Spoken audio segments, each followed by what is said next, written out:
طبعا نحن نتمنى دائما الخير والسلام لبلدنا سوريا والازدهار في كل أنحاء سوريا، من شمالها لجنوبها، من شرقها لغربها.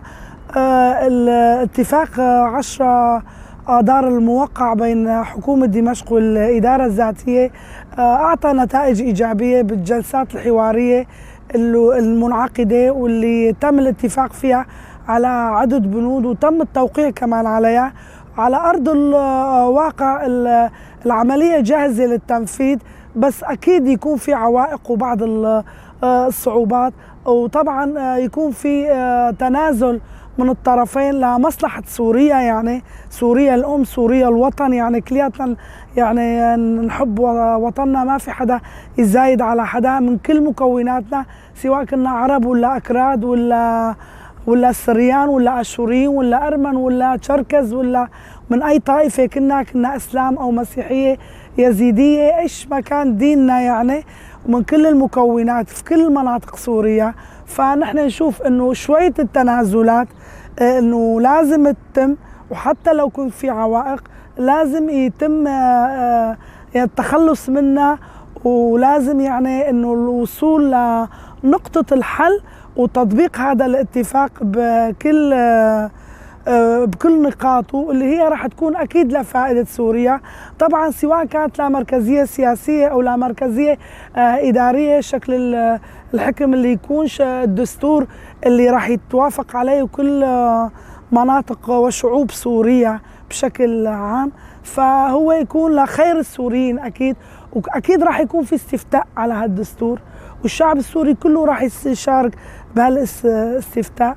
فنحب نكون كل الشعب مشارك بكل طوائفنا، دروز، علوية، عرب، ايش مكون موجود، نسيج سوري، طيف سوري جميل، فهالوطن خلي يكون مشارك في هالعملية السياسية.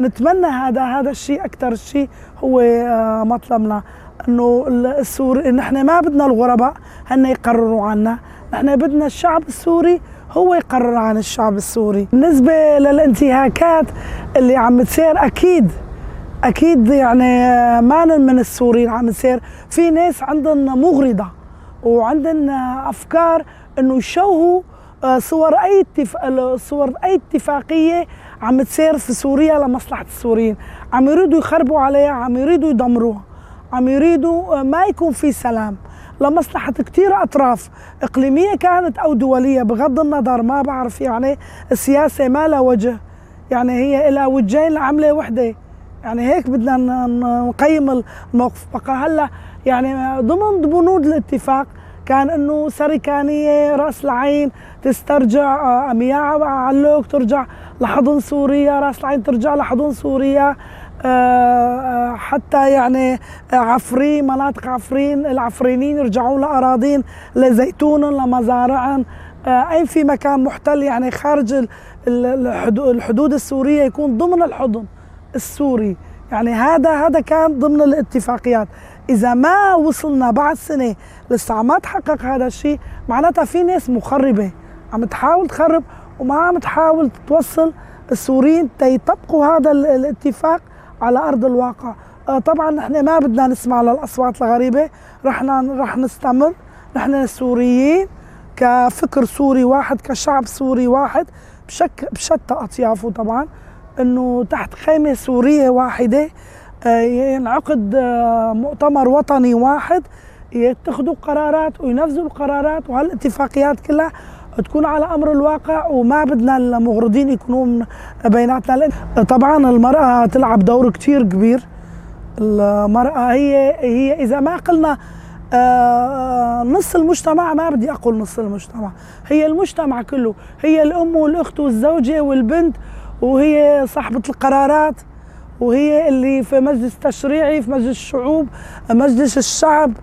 إذا قلنا كمان بس يصير اتفاقيات في كل مكان تشوف فيها مرأة محامية، مرأة طبيبة، المرأة العاملة، المرأة في المصنع، فهي حياة ندية مشتركة، ند مع ند بالرجل، مع الرجل في البيت، في الأسرة، في المجتمع. ما في رؤية لأي مجتمع متحضر ومتطور بدون ما تكون المرأة عاملة وفعالة. ويعني أظن أنه ال 50% اللي حصلت عليها المرأة، فهذا الشيء كتير كويس أنه مثل الرجل في كل المقاعد، ويا ريت هذا الشيء يتعمم على كل أنحاء سوريا. وبالنسبة لقانون الأحوال الشخصية، يعني أنا عندي حلم أنه في كل أنحاء سوريا يتغير وياخذ رؤية مثل الرؤية قانون الأسرة، فهو رؤية متحضرة لحياة المرأة مع الرجل، لحقوق المرأة. يعني أنا درست القانون كويس، يعني حتى أطروحتي راح تكون على هالموضوع في المستقبل.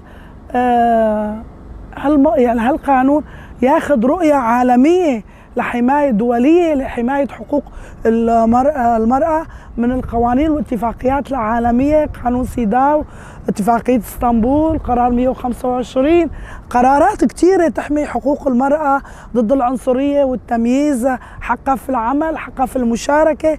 فالقانون الأسرة يوثق هالشيء نقطة نقطة. إذا ما قدرنا نعيشه في شمال شرق سوريا وسوريا بشكل كامل، ما أظن المرأة رح تاخذ حقها.